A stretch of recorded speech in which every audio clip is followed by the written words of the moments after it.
여보게들, 황진이가 100번 쓰다 버린 개진 같은 년이 왔네. 암소집에 웬 똥물에 튀긴 꽈배기 같은 년이 들어앉았어. 어른을 보고 인사는커녕 도둑년 소리 해가며 연병을 떠는데 살면서 그런 김정은이랑 붙어먹으려는 처음 봤네.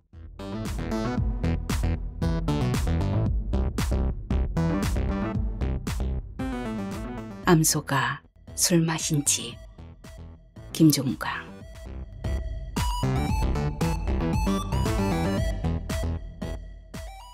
역경리에서 입 걸쭉하기로 뜨르르한 35년생 욕댁. 20년 전만 해도 명성을 나누던 이들이 한 부락에 한둘씩은 있었다. 멀리 갈 것 없이 욕댁이 사는 벙골에는 31년생 짬물댁이 용호상박했다. 이래저래 다 떠나고 쇠하여 욕댁에게 감히 범접할 여인이 없었다. 욕댁을 능가하고도 남을 50대 후반 여성들이 몇 있기는 했지만 그네들은 육노인을 속아 닭보듯 했다. 욕댁도 그 젊은 것들은 본능적으로 조심했기에 맞짱 뜰 일은 없었다. 욕댁의 새 마수가 등장한 것은 세월호가 침몰했던 해 11월 하순이었다. 사흘간 사정없이 몰아친 바람에 벙골의 암은행나무들은 탐육슬에 매달았던 열매들을 원없이 떨구었다. 윗뜸 사는 욕댁은 사륜 전동차에 징크함까지 매달고 갈지자로 내려왔다가 음지뜸으로 꼬불꼬불 올라갔다. 방죽 끼고 서너 집에 들렀을 때는 방죽뜸으로도 불렸던 골짜기에 은행나무 20그루가 울렁했다. 욕댁은 신이 나서 은행을 주었다. 할머니, 지금 남의 땅에서 뭐해요? 텔레비전 드라마에서 튀어나온 듯 세련된 여성이 째려보았다. 누구랴? 암수댁이 아니네. 니시랴? 나 저 집 주인인데요. 뭔 강아지랑 고양이랑 붙어먹는 소리요? 저 집 주인은 암수댁인디 수리함에 불공 갔다가 길 잘못 들어 여기까지 내려온 모양인데 얼른 돌아가. 멧돼지 조심하고. 나 알아? 모르지. 지금 처음 봤는디. 근데 왜 반말이야? 새파랗게 젊은 것한테 말 좀 놓은 게 잘못이냐? 네가 처음부터 어른을 봤으면 공손하게 말을 붙여 봐라. 너도 먹을 만큼 처먹었지. 백녀씨처럼 화장했다고 늙은 게 가려지냐? 아직도 입에 똥벌레 물고 사는 늙은 것이 다 있었네. 나보다 20년은 더 처먹은 것 같아서 내가 참는다. 됐고 면상 치워. 욕댁이 대소격전을 수없이 치렀지만 이렇게 어처구니 없기는 처음이었다. 자기보다 어린 것한테 이런 심한 말을 듣다니. 욕쟁이 체면이 있지 단박에 꼬리 내릴 수는 없다. 강아지 똥구멍 핥아먹고 고양이 눈깔 뽑아먹을 년이네.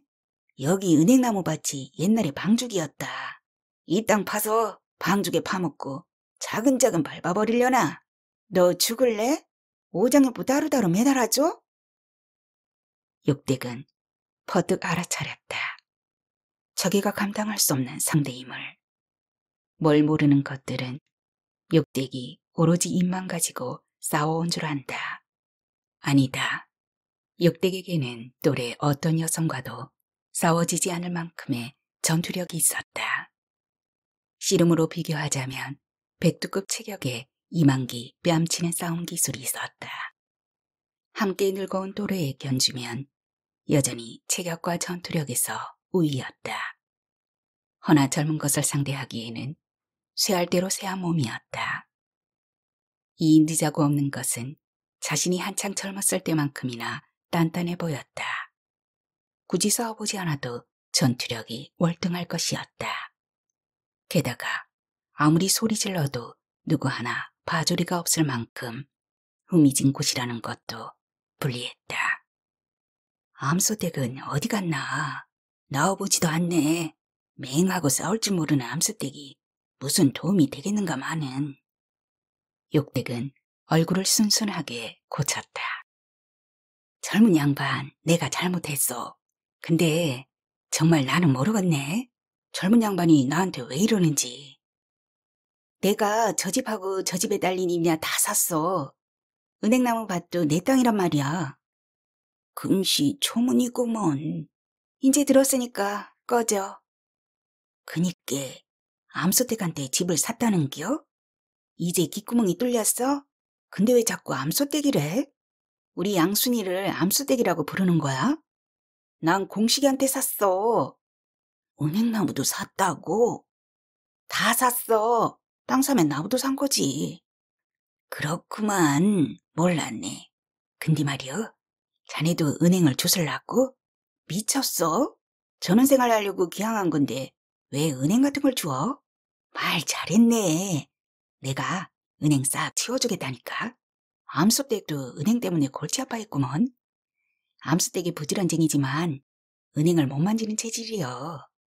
내가 은행 싹 치워주어서 암소댁은 냄새 안 나서 좋고 서로 이득이었구먼. 내가 계속 은행 치워줄게. 이 은행 냄새가 얼마나 독하게. 이 은행 그대로 놔두면 자네 전원생활 같은 거 못해. 이 늙은 탱이가 계속 말 놓네. 언제 봤다고 자네야? 미안 허유. 됐고 꺼져. 다시 오면 도둑년으로 신고한다. 은행 치워주겠다니까요. 필요 없다니까요.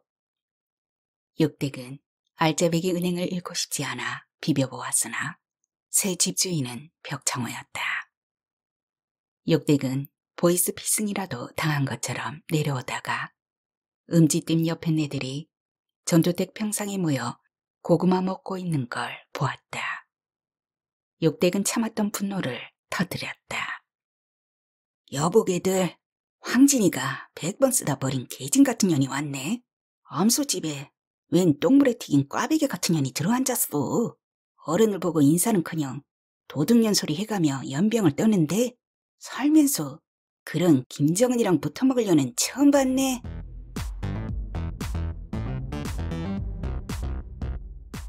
(41년생) 선출이 86 아시안게임 때 만난 55년생 순지는 동양이었다. 순지는 국민학교를 마치자마자 상경하여 식모살이를 했다. 고등학교 갈 나이에 방직 공장에 들어갔다. 10여 년 각종 공장을 전전하다가 어떤 공장에서도 일할 수 없게 심신이 망가졌다. 매미집으로 불리는 술집을 옮겨 다니며 웃음과 영혼을 팔았다. 선출은 아내와는 너무 다른 순지에게 푹 빠졌다. 선출은 순지에게 18평 아파트를 얻어주었고 24평짜리 식당을 차려주었다. 선출과 순지는 윤유를 낳았다. 88년생 윤유를 낳았다. 윤유가 고3 때 기습처럼 물었다. 국어 수능 모의고사 문제를 풀다가 숨 넘어갈 뻔했어. 해골 때려. 아빠도 읽어보시면 배꼽 빠질걸? 하도 어이가 없어 소설 전문을 찾아 읽어봤다니까. 참, 옛날에 시골서 살았다고 했지? 그럼 아시겠다. 소가 술을 마실 수 있어? 소가 술을 마시고 죽었다는 거 허구지? 개뻥이지? 선출은 어째 뒷골이 쌓였다. 그 얘기 좀 자세히 해봐라. 소설 속의 모습은 4년 동안 모은 세경을 주인에게 빌려주고 군대에 갔다. 주인은 쪼잔한 공장을 차렸다가 망했다. 그때 나라에서 고리째 무슨 법을 만들었다. 주인은 머슴이 빌려준 돈을 고리채로 신고해버렸다. 제대한 머슴과 주인은 사생결단으로 다투다가 어쩔 수 없이 타협한다. 소를 같이 길러 팔아서 해결하기로. 근데 그 소가 암소였던 거지. 암소를 잘 키워서 3개까지 잉태했는데 글쎄 고사 지내는 날 암소가 동동주를 술독제에 먹고 결국 죽어버렸다는 거야. 이게 말이 돼? 유재석보다 더 웃겨. 어떻게 소가 술을 마셔? 거기까지면 긴가민가 했을 텐데 윤유가 막판에 덧붙인 말이 내리를 강타했다. 그 소설 주인공 이름도 선출이었는데 아빠랑 이름이 똑같아. 선출은 생전 처음으로 서점에 가서 책을 샀고 군대 시절에 내무반에 굴러다니던 자유 부인을 탐독한 이후 무려 반세기 만에 소설이란 걸 읽었다. 쉽지 않았다. 생전 신문도 안 보고 살았던 탓일까. 한 줄을 읽자마자 뭘 읽었는지 잊어버렸다. 수십 번을 노력해서 모든 글자를 보기는 했지만 머릿속에 남아있는 것은 없었다. 그 소설은 굉장히 유명했다.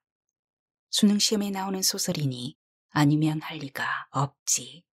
인터넷을 검색하니 수다한 내용이 잔뜩 나오기는 하는데 소설보다 더 이해하기 힘든 소리들이었다.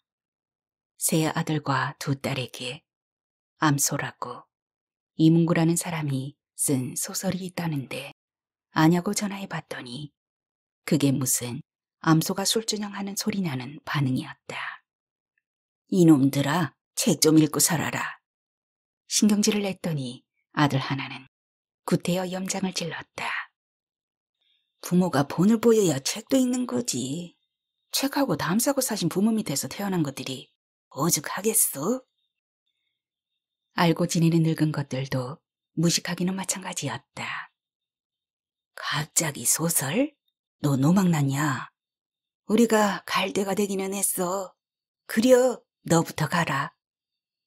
애초에 윤희한테 물으면 될 일이었다. 공부하는데 너무 미안하다. 우리 딸 공부에 너무 바쁜 거 알아서 절대로 전화 안 하려고 했는데 할 수 없이 했다야. 어제 시간 좀 되겠냐? 다른 게 아니고 저번에 네가 말한 암소 말이오. 그것에 대해 좀 물어보고 싶은데. 딸이 지정해준 시간에 다시 걸었다. 아빠가 뭘 물어볼지 모르겠지만 하여간 암소 다시 한번 읽고 공부해놨어. 뭐든지 물어봐. 그러니까 그 소설 이야기가 정확히 언제적 얘기냐? 소설이고 인터넷이고 그런 것은 정확히 안 쓰여 있더라. 맞아, 연도 같은 건 안 나와. 그치만 유추가 가능해. 아빠랑 이름이 같은 박선출이 주인공인데 그가 입대하고 두서나달 되어 일부 군인들 손에 정권이 갈린 것을 모르고 있는 것도 아니었다.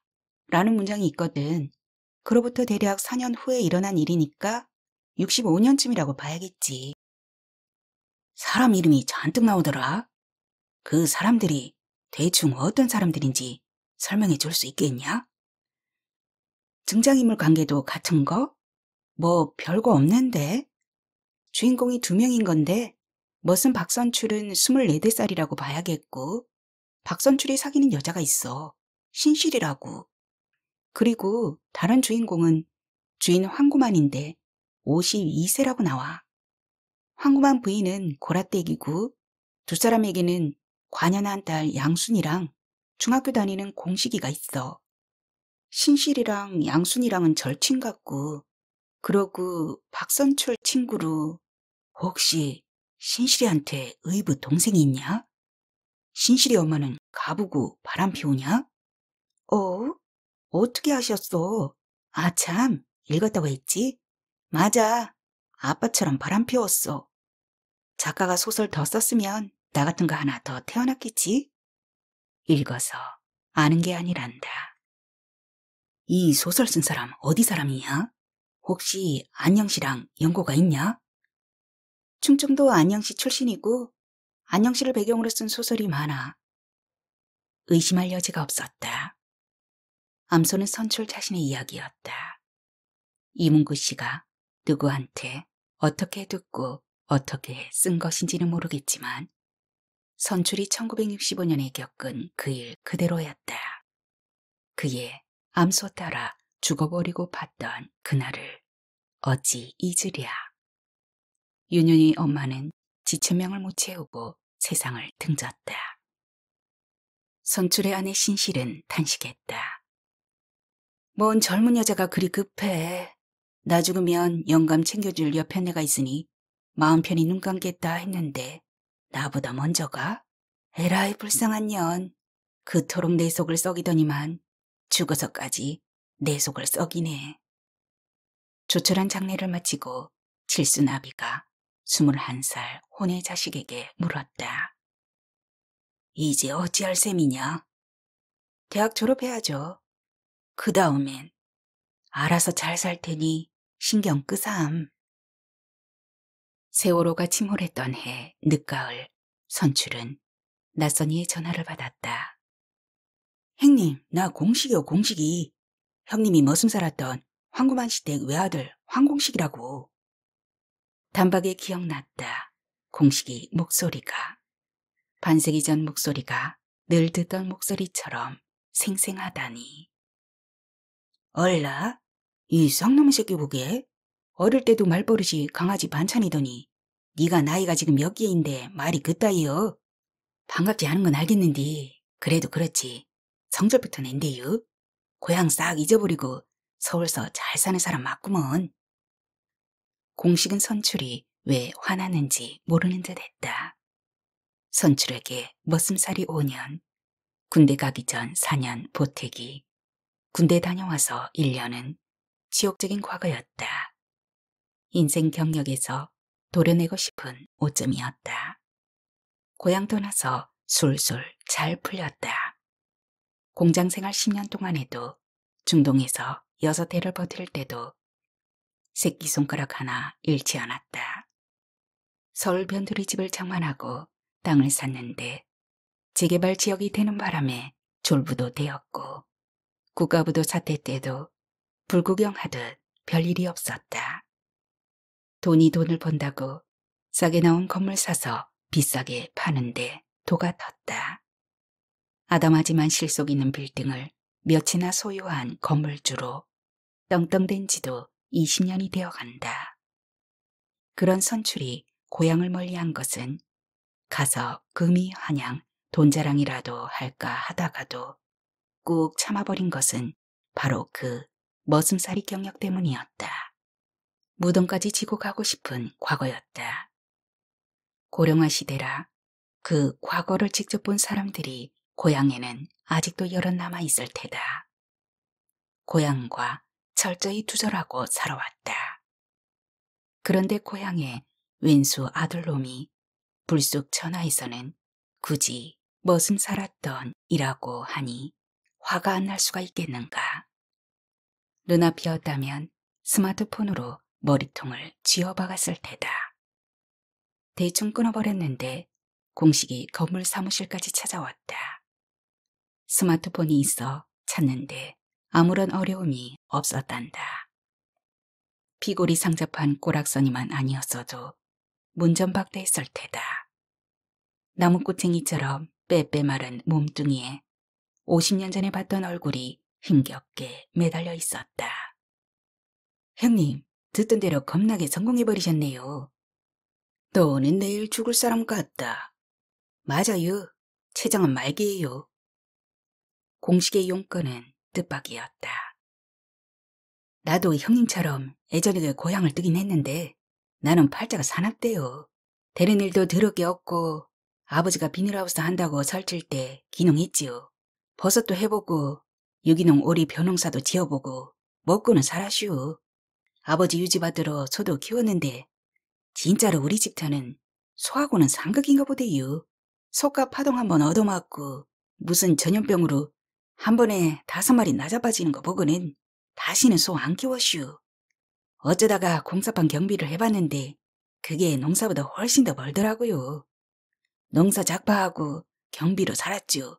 하여간 자식 농사도 다 끝나고 이제 폼나게 살아야겠다. 요새 60넷은 한창 젊잖유. 부푼 꿈을 안고 있었는데 젠장을 갑자기 내일 모레 죽는데잖유. 너는 진작에 팔아먹었쥬. 남은 거라곤 집이랑 산덩이 하나랑 밥 9,000평이 전부인디 그거라도 팔아서 마누라한테 남겨주려고요. 죽은 날 받아놓았다는 말을 안 했다면 네 아비 대신 머슴값이나 갚으라고 억지를 부렸을 테다. 나한테 거지 같은 집이 왜 필요하냐. 별장으로 쓰시면 좋잖아요. 요새 돈 번 도시 사람들은 시골에 집 사두는 게 유행이라던데 연고 없는 데보다 고향 땅에 별장 하나 있으면 좋잖유. 별장 같은 소리 오고 자빠졌네. 아따, 50년 전 집을 생각하신규? 사진 보여드려요? 나도 살림집은 시내 아파트고 시골집은 별장처럼 썼다고요. 공식이 스마트폰으로 보여주는 집을 보니 농촌 예능 프로에 나오는 집 정도는 돼 보였다. 가서 살고픈 탐심은 1도 나지 않았다. 나 같은 도시인은 저런 총구석에서 단 한나절도 못 살지. 네가 죽을 날을 받아놔서 그런가 말이 과하다. 연예인이 삼시세끼나 찍을 집이 별장이면 내 건물은 63 빌딩이겠다. 하여간 난 필요 없어. 나한테 팔면 좀이라도 더 받을 줄 아는겨? 섭섭하네요. 값이야 시세에 따르면 되지. 덜 받고 더 받고 할 게 뭐 있대유? 나는 그냥 아버지가 형님한테 미안하게 했으니까 집을 팔게 되면 형님한테 제일 먼저 얘기하기로 홀로 다짐을 했었다고요. 형님이 결국 우리 아버지한테 머슴값을 못 받고 떠났잖유. 우리 아버지도 참 지독하지. 기어이 머슴세경을 떼어먹고. 머슴 하지마. 한 번만 더 무슨 소리 하면 지금 당장 죽여준다. 황공식은 신실에게도 연락을 했다. 형님이 아무 말도 안 했쥬? 그럴 줄 알았단께. 혹시나 해서 누님한테도 연락을 한겨. 누님이 나중에 알고 섭섭해할지도 몰라 연락하는 거라고요. 신실은 눈치가 100단쯤 되는 예인이었다. 솔직히 말해봐라. 하필이면 영 끊고 살던 우리한테 연락한 까닭이 뭐야? 텔레비전 쪽 이유 말고 진실이 있을 것 같은데? 숨기려고 한 건 아니고 사신다고 하면 자세히 말씀드리려고 했죠. 공식은 자기 친누나이자 신실의 소꿉친구인 양순이 얘기를 늘어놓았다. 광부와 결혼했다. 광산 문 닫고 매형이 식당을 차렸다. 아버지 돈도 거하게 들어갔다. 누나에게 미리 유산 상속을 해준 것이다. 누나는 IMF 때 쫄딱 망했다.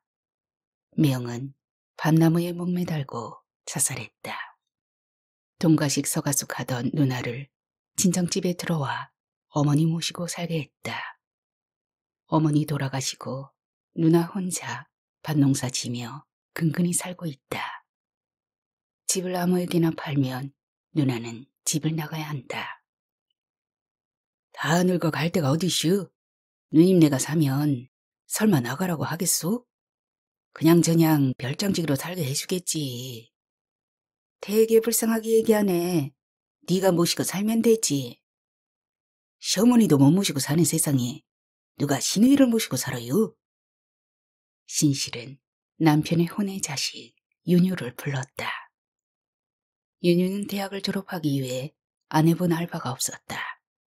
아버지와 그의 자식들은 용돈 한 번 주는 이들이 아니었지만 알바 자리는 선선히 내주었다. 신압으로 알바 수준을 넘어 가족의 잡사를 처리하게 되었다. 선출내는 졸부 집안이 그렇듯이 콩가루였다. 선출은 가정 따위는 안중에도 없었고 골목왕 노릇을 즐기느라 여념이 없었다. 세 아들과 두 딸은 아버지에게 받을 만큼 받았지만 더 받기 위해서 상속에 유리한 고지를 차지하기 위해서 치열하게 앙앙대었다. 신실은 남편과 자식들로부터 벗어날 틈만 엿보고 있었다. 콩가루 가족에게는 가족 같으면서도 가족은 아닌 도우미가 필요했다. 어쩌다 보니 윤효가 그 역할을 도맡았다. 윤효는 아버지와 의붓 어머니와 이복언니 오빠와 그네들의 배우자와 이복 조카들의 은밀한 요구, 비서, 심부름, 수행, 보디가드 등을 일정 수고비를 받고 해주되 절대로 발설하지 않았다. 자기가 보나 의붓 가족이 보나 가족 아닌 이가 보나 현대판 집사였다. 안녕시 육경면 역경리에 접어들었다. 신실이 차를 세우게 했다. 정말 산전벽계가 따로 없구나. 완전히 달라졌어. 얼마 만에 오시는 건데요? 쌍용년에 떠났으니까 한 50년 됐나? 그동안 한 번도 안 왔었다고요? 올 일이 뭐 있어. 완전히 떠났는데. 꿈에서도 보기 싫었지. 말이 고향이지. 지옥 같았거든. 그래도 믿을 수가 없어요. 어떻게 한 번도 안 와볼 수가 있죠? 네가 아직 지옥을 못 살아봐서 그런 소리 하는 게다. 신실의 집이 있던 상기숙은 누구네 축사가 돼 있었다. 흔적도 찾아볼 수 없었다. 신실은 반세기 전의 한구만 씨 집을 기억할 수 없었지만 기억한데도 상전벽회로 달라졌겠지만 인터넷 길 찾기는 틀림이 없었다. 소꿉친구 양순이 지지고 겁먹은 표정으로 맞아주었다. 신실은 촌티가 잘잘 흐르고 자기보다 30년은 더 늙어배는 동물을 보고 뿌듯했다. 그때 떠나기를 얼마나 잘했나. 그때 못 떠났으면 나도 양순이처럼 광산쟁이나 농사쟁이한테 시집가서 곰팡이 핀 무말랭이처럼 살았겠지. 안타깝기도 했다. 텔레비전 농촌 속 늙은 여인 중에는 궁티 안 나게 사는 이도 많더니만 내 동무는 왜 이다지도 볼상사납게 사갔을까? 쑥매가 그때 우리랑 떠났으면 일이 안 됐을 거 아냐. 양수는 안도했다. 신실이 집을 산 뒤 자기를 나가라고 하는 것보다 더 큰 걱정거리가 있었다. 선출이 끝내 머슴값을 못 받고 떠난 데는 남들은 모르는 이유가 있었다. 선출에 참지 못하고 황구만의 딸을 아내들 여자의 절친을 범한 것이다.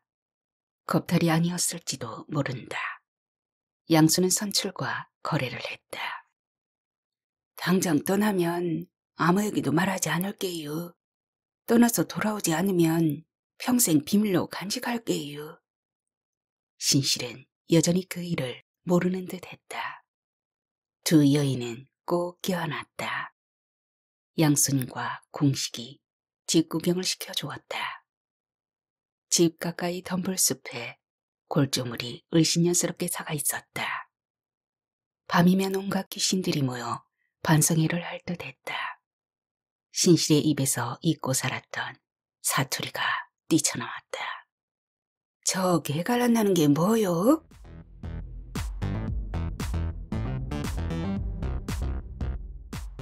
황구만의 아버지는 지주 소리를 들을 만큼 땅부자였다. 농지개혁과 육경저수지 축조로 평범한 소농으로 주저앉았다. 땅 불리는 재주는 있어나 모르겠지만 돈 불리는 재주는 좀채 없었던 아버지는 유지질, 노름질, 계집질 하다가 가버렸다. 황구만은 물려받은 가산을 꽉 움켜쥐고 대농으로 일떠서기 위해 애명걸면했다. 운수는 사나운 편이었다. 농사는 미래가 없었고 야심차게 차렸던 간의 공장은 망해버렸다. 오죽하면 머슴 세경까지 떼먹었을까. 탄광회사가 지어준 사택은 돼지집처럼 비좁았다. 그마저도 태부 좋게 넉넉히 수용할 수가 없었다. 복작복작한 광산촌을 떠나 민가에서 살고픈 이들도 있었다. 반지 빠른 촌민은 날림으로 집을 지어 광부를 받았다. 황구만은 재기를 노렸다. 면소보다 좀 멀더라도 어디 조용하게 먹고 살 데가 없소? 수소문하는 강부들을 믿고 있는 돈 없는 돈 다 끌어 암소술 마시고 죽은 외양간을 밀어버리고 반자떼기 하숙집을 지었다. 두셋이 넉넉히 잘 수 있는 방 6칸이었다. 아내 고라댁과 딸 양순의 음식 솜씨가 소문이 나 하숙생이 끊이지 않았다. 3교대 강부들에게 2끼니는 집에서 먹여주고 한 끼니는 도시락을 싸주느라 모녀는 새벽부터 자정까지 밥상을 차려야 했다.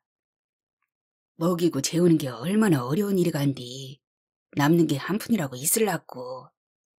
한구만은 앓는 소리를 하고 다녔지만 농협 저축 쌓이는 맛에 회춘한 듯 했다. 토박이와 타양 광부는 우려했던 것보다는 별 사고 없이 어울려 살았다. 토박이 중에도 광산에 다니는 사람이 여럿이었다. 마을에서는 토박이와 타지 것으로 구별되었지만 탄광에서는 생사를 함께하는 동료였다. 하숙총각 광부와 토박이 처녀는 조건이 맞았다. 이 흉악한 세상에 어디 가서 순박한 여자를 돈 별로 안 들이고 구하겠는가.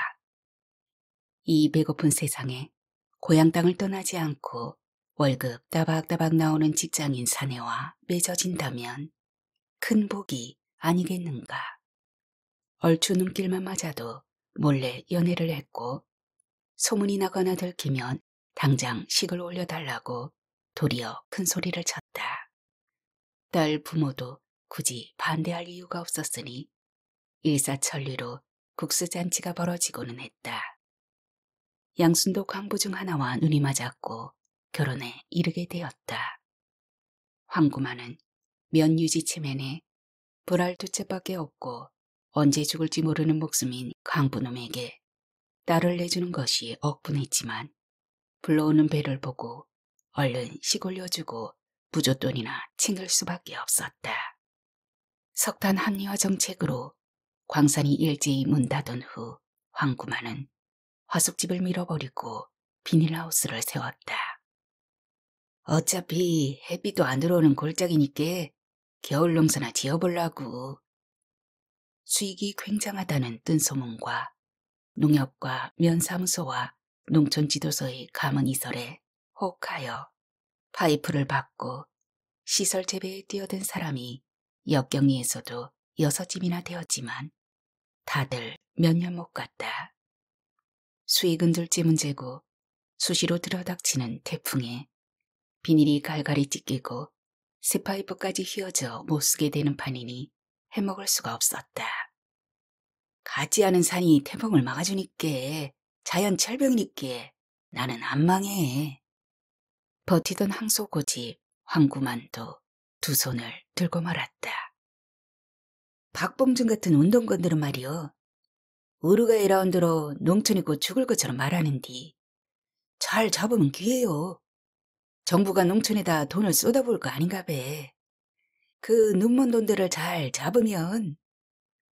육경면에서 가장 선진적인 청년으로 평가받던 영농 후계자들이 축선에 올인하는 것을 보고 황구만도 소를 키워보기로 했다.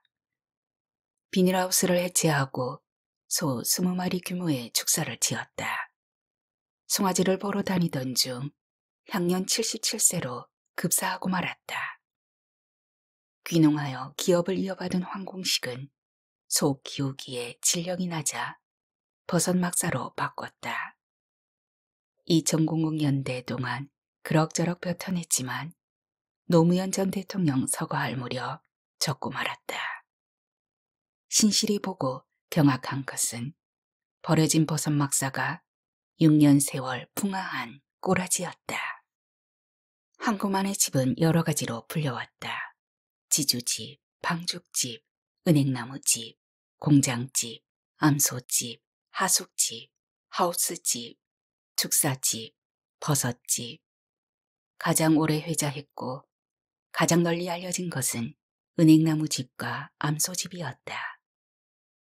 황구만이 살아있을 때만 해도 암소집이 무슨 사연을 품은 태고인지 아는 이가 많았으나 황구만이 작고한 이후로는 웬 뜬금없는 태고인지 궁금해하는 이들이 더 많았다.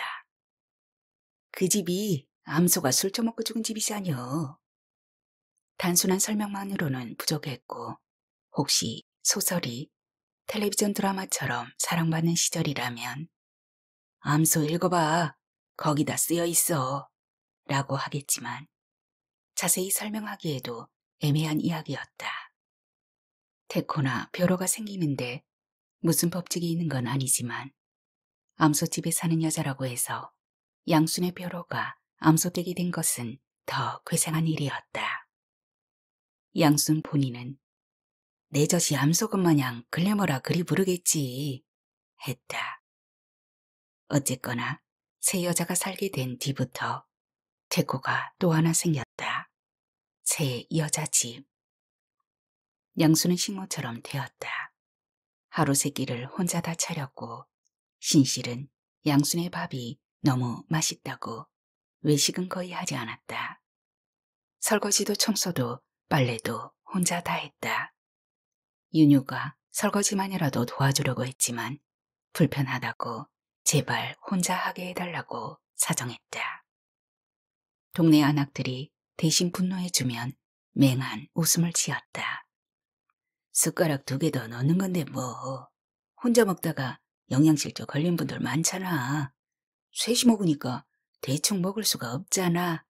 영양실조 걸릴 일은 없는 거지. 그리고 내가 식모 맞지. 집 지우는 신실이라고. 걔가 나 쫓아내도 할 말이 없다고. 뭐 크게 부딪힐 일도 없어. 두 사람은 허구날 싸돌아다니니까. 나한테도 가자는데 날아가기 싫어. 수준이 안 맞아서. 난 거지고 걔는 부자잖아. 신실이 월급이라면서 100수십만 원씩 주게 되면서 양수는 완전 숙식 가사 도우미가 되었다. 고향을 떠난 지 50년 만에 귀형이었지만 지인들은 어렵지 않게 기억해 주었다.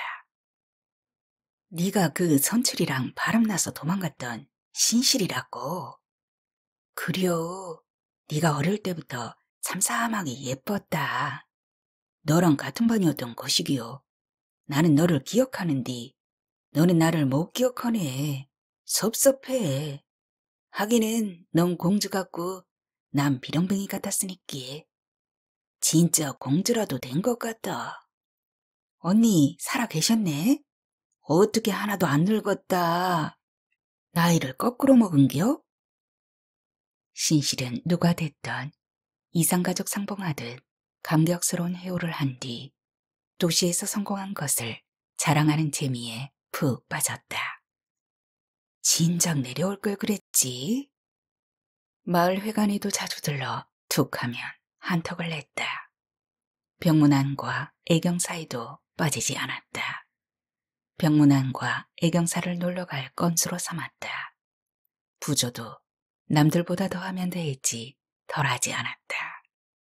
동네 노인네들 차도 잘 태워줬다. 자잘한 선물도 잘 사줬다.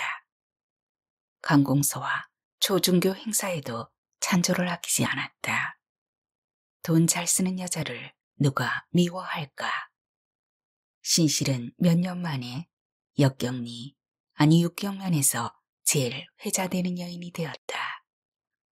무슨 일 때마다 초청받는 유지급이 되었다. 심지어 시의원에 출마하라는 이도 있었다. 역대과도 화해했다. 처음 뵀을 때 제가 너무했네요. 그럼 다시 은행 주워가도 되는겨? 고사리, 냉이, 도라지, 달래 다 캐가도 되는겨? 윤유도 굳이 서울로 올라가고 싶지 않았다. 되새기니 서울이 바로 지옥이었다. 아버지를 비롯해 의붓 가족들이 너 없이 아무 일도 안 된다고 제발 올라와 달라고 성하였지만 윤유는 지옥과 손절해버렸다.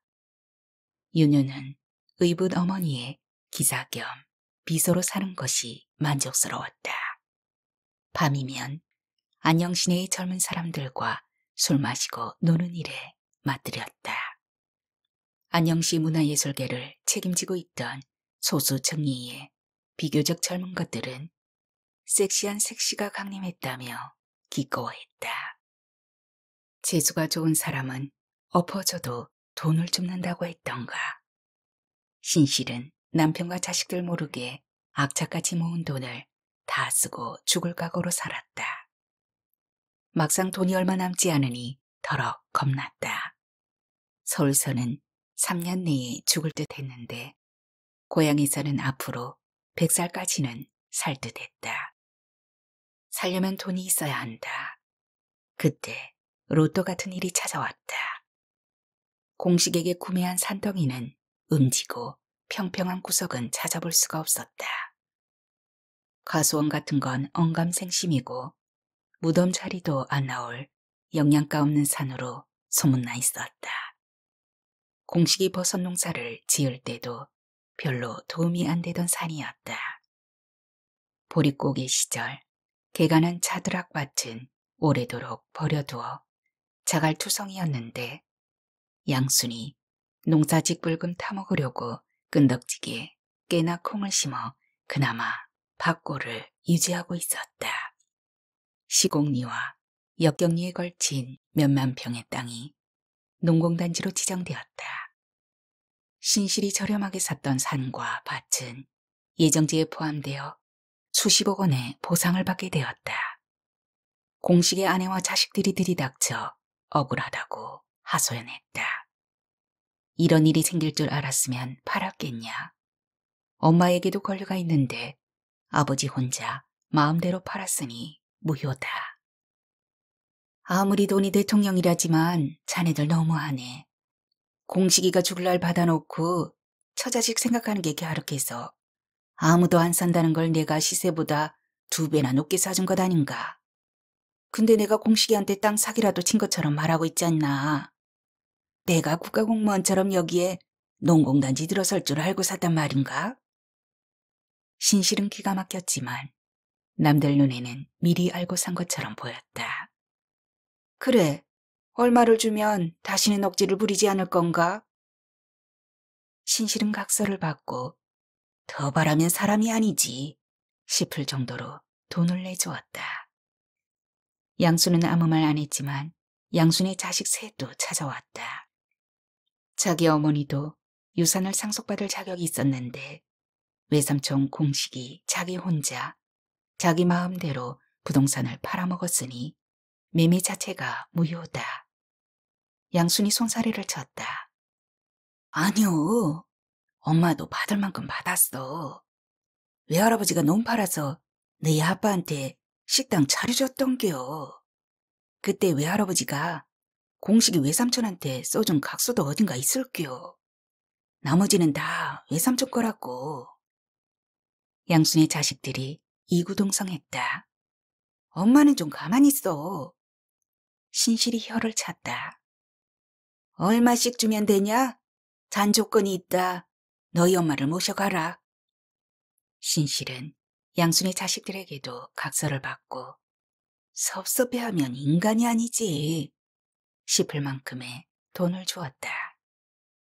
양순은 제발 지금처럼 살게 해달라고 빌었지만 신실은 매몰찼다. 넌 진짜 양심도 없다. 네 자식들이 나한테 한 꼴을 보고도 나랑 살겠다고? 그리고 언제까지 나랑 살 건데 내가 네 노후까지 책임질 수는 없잖아. 네 자식들한테 효도받으면서 살아. 양촌은 도살장에 끌려가는 암소처럼 자식들과 떠났다. 동네 사람들은 신실이 황구만의 손자 손녀들에게 앉은 자리에서 스마트폰으로 억식 쏴줬다는 말을 듣고 기함했다. 그 여자가 김만덕이었구만. 평생 그렇게 돈 화끈하게 쓰는 사람은 처음 봤네. 도시로 다시 떠나면 모를까. 여기서 살려면 어쩔 수 없을게요.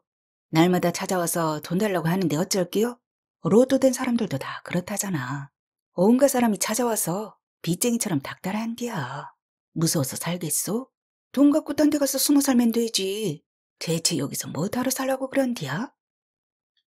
양수는 일주일에 한 번씩 자식 집을 옮겨 다녀야만 했다. 자식들은 양순을 모시는 일주일을 지옥처럼 여기는 듯 했다. 다른 집으로 갈 때 보게 되는 자식의 환한 미소는 상처에 뿌린 소금 같았다. 해방된 조국의 기쁨이 바로 저렇겠지.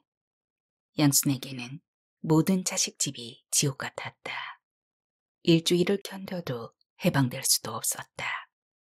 사주제가 되었고 가족들이 이번엔 어느 집부터 모실지를 두고 제비뽑기를 했다. 양수는 신실에게 전화했다. 이제 그만 하풀면 안 되겠니? 난 전화 한 통 없길래 자식들하고 잘 사나 했지. 내가 무슨 화가 나. 난 너 생각해서 보낸 거야. 자식들하고 잘 살라고. 너는 자식들하고 살아본 적 있어? 없지. 미쳤냐? 너는 돈이라도 있었지. 난 거지야. 그래도 꼭 참고 살아야지. 나 진짜로 심각해. 데리러 와줘. 3시간 안에 안 오면 뛰어내릴게요.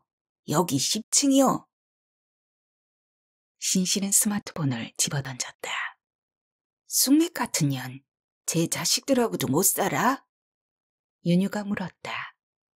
어머니는 살 수 있어요? 너랑 잘 살잖아. 저는 친자식이 아니잖아요. 왜 친자식과는 못 살고 의부자식과는 살 수 있는 걸까? 그게 인생 아닌가요? 인생 아는 척 마라. 80년 살아도 알 수 없는 게 인생이다. 가자, 사람 살리러.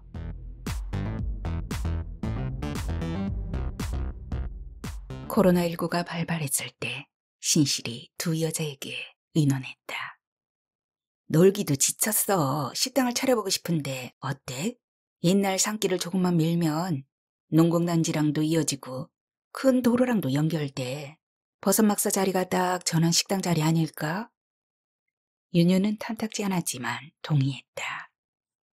어머니가 하자면 하는 거죠. 양수는 쌍수를 들어 환영했다. 내가 제일 잘하는 게 음식인디 뭐.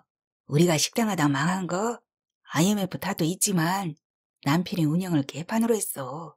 신씨 네가 하면 무조건 성공할게요. 안 해본 일이 없는 윤유는 신실의 주장과 양순의 의견을 반영하여 설계도를 그렸다. 코로나로 모두가 힘들어했지만 돈 있는 사람에겐 힘들기는커녕 더 좋은 세월일 수 있었다. 온갖 걸 값싸게 쓸 수 있으니까. 버섯막사가 있던 자리에 전래동화책 속에서 오려다 붙인 것 같은 되걸 같은 식당이 생겼다. 한식집이었다. 양순 혼자 음식을 감당할 수 없었다. 삼동네 아줌마들을 수시 아르바이트로 썼다. 알바가 아니더라도 동네 여인들의 재배하는 곡물과 채소로 공생관계를 맺게 되었다. 반찬 재료는 욕대기 책임졌다.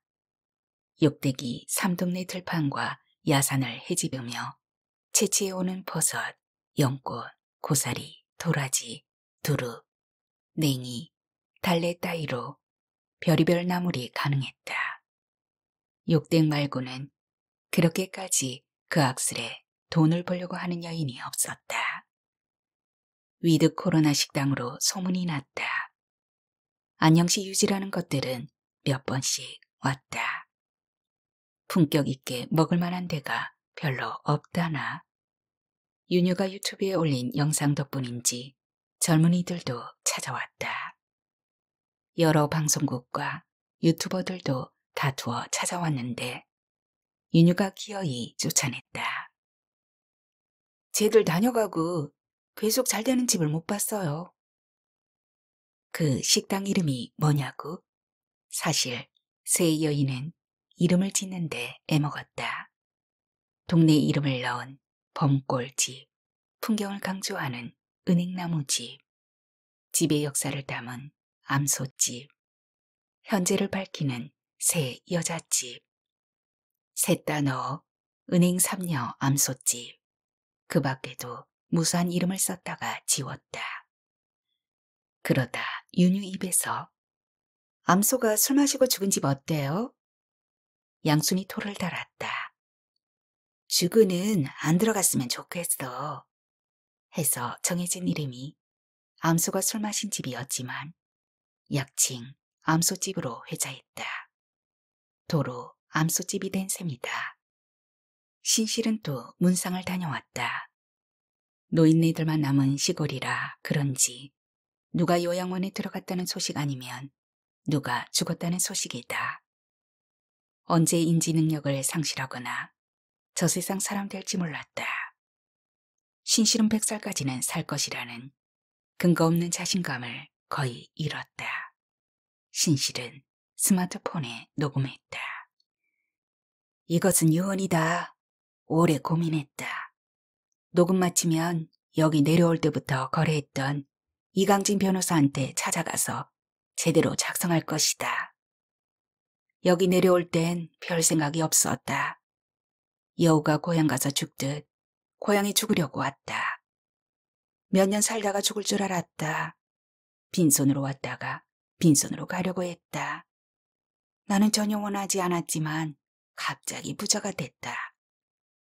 하는 일 없이 사는 것이 지겨워 식당을 차렸는데 아주 잘 됐다. 이혼해서 위자료로 수십억 받았다. 재산이 불어날수록 겁이 났다. 서울 자식들이 자주 찾아온다. 내가 부자 되기 전에는 찾아오기는커녕 전화 한 통 없던 것들이다. 노골적으로 상속 타령을 해댄다. 전 남편도 가끔 찾아와 재결합하자고 개소리를 한다. 전 남편이 자식들한테 똑같이 나눠주라고 했으면 고민이 없었을지도. 전 남편은 자기한테 다 달라고 했다. 자기가 알아서 나눠줄 거라고. 참 불쌍한 영감탱이다. 언제 죽을지 모르는 인간이 여태 돈만 밝힌다. 영감탱이는 유서나 써놓고 사나? 윤유한테 다 주고 싶다. 그치만 4배로 낳지 않은 자식한테 주다니 될 말인가. 첩자식한테 내 재산을 준다고? 내가 뭐 부처님 딸이냐? 줘도 걱정이다. 친자식 놈들이 가만히 있겠나. 그놈들 싸가지로 볼 때 윤유가 나한테 받은 거 다 토해내지 않으면 제명에 못 죽을 거다. 친자식 놈들한테 주는 것도 싫다. 그것들이 평생 내 속을 썩인 것을 떠올리면 이가 부득부득 깔린다. 자식들이 아니고 원수다. 다시 내 뱃속에 집어넣고 아랫돌이 꿰매고 싶다. 내 자식들이 마음대로 할 수나 있다면 꾹 참고 줄지도 모르겠다. 이것들이 하나같이 며느리랑 사위한테 지어 산다. 그러니까 내 자식한테 주고 싶지 않은 게 아니라 며느리 사위들한테 주기 싫은 것이다. 아마 지혜비 죽고 나면 다 이혼당할 것이다. 지혜비 재산 바라고 아직도 살고 있다는 거 다 안다. 각서라고 내가 죽으면 내 모든 재산을 자산과 담보로 하는 재단을 만들어라. 재단이라고 하기는 부끄럽지만 아무튼 재단은 매매되거나 양도될 수 없다. 재단 운영이 불가능해지면 재단의 모든 재산을 처분하여 정확히 6등분한다. 내가 다녔던 육경초등학교, 우리 육경면에 있는 육경중학교, 안녕시내의 4고등학교에 장학금으로 기부한다. 하필이면 공립학교들이냐? 솔직히 나는 어떤 관공서도 재단도 조직도 단체도 믿지 못하겠다. 그나마 내가 믿을 수 있는 것은 공립학교뿐이다. 재단의 운영자는 내 의붓딸 박윤효로 한다. 박윤효가 재단을 운영하지 않으면 재단은 바로 해체한다. 윤효는 재단 기금 운영 규정에 따른 적절한 월급을 받는다. 운영 규정은 변호사랑 쌈박하게 만들 것이다. 재단 소유의 식당, 암수가 술 마시는 집은 황양순이 죽을 때까지는 팔 수 없다. 내가 죽으면 암소집 사장은 황양순이다. 물론 이 이혼의 집행은 오로지 박윤유의 양심에 달려있다. 4배로 낳은 딸보다 더 의지해온 박윤우는 내가 믿을 수 있는 유일한 사람이다. 난 윤유가 출중한 CEO라고 확신한다. 윤유가 내 발등에 도끼를 찍는데도 어쩔 수 없는 일이다.